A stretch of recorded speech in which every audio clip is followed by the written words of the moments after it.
Welcome back to our channel. आज आपण बघूया मऊ लुसलुशीत अशी भोपळ्यांच्या घाऱ्यांची रेसिपी शेवटपर्यंत नक्कीच बघा। रेसिपी आवडली तर रेसिपीला लाईक करून चॅनलला सबस्क्राईब करायला विसरू नका। तर चला बघूया आज आपण भोपळ्यांच्या घाऱ्या कशा करायच्या।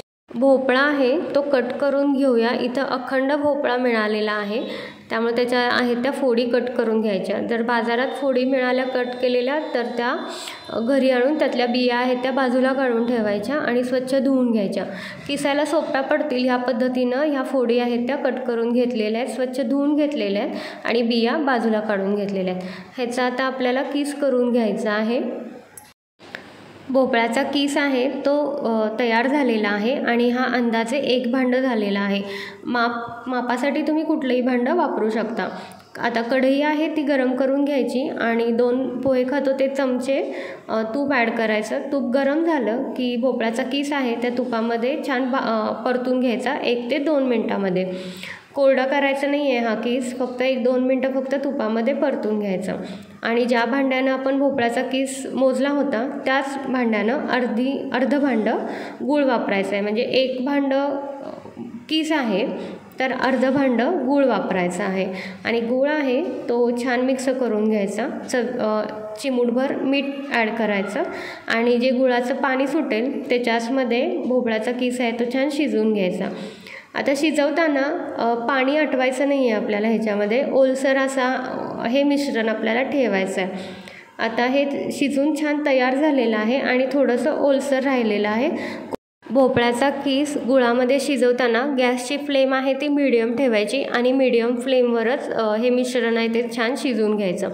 शिजून छान तयार झालेलं आहे हे मिश्रण आणि थंड झाल्यानंतरच ह्याच्यामध्ये गव्हाचं पीठ आहे ते मिक्स करून घ्यायचं। गरम असताना गव्हाचं पीठ मिक्स करून घ्यायचं नाही आहे आपल्याला। आता हे थंड होण्यासाठी आपण बाजूला ठेवून देऊया। आता हे मिश्रण आहे ते छान थंड झालेलं आहे आणि आपण ह्याच्यामध्ये आता गव्हाचं पीठ आहे ते मिक्स करूया। या मिश्रणामध्ये जितकं मावेल तितकंच आपल्याला गव्हाचं पीठ आहे ते मिक्स करायचं आणि पीठ आहे ते मळून घ्यायचं आहे। त्यामुळे अंदाजानं थोडं गव्हाचं पीठ आपण घाऱ्यासाठी पीठ आहे ते मळून घेऊया।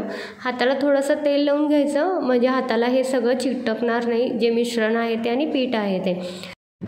घाऱ्यांचं पीठ आहे ते मळून तयार झालेलं आहे। आता एका भांड्यामध्ये हे काढून घेऊया आणि 1 ते 2 तासासाठी तसंच ठेवून देऊया, म्हणजे पीठ आहे ते छान तयार होईल आपलं घाऱ्यासाठी।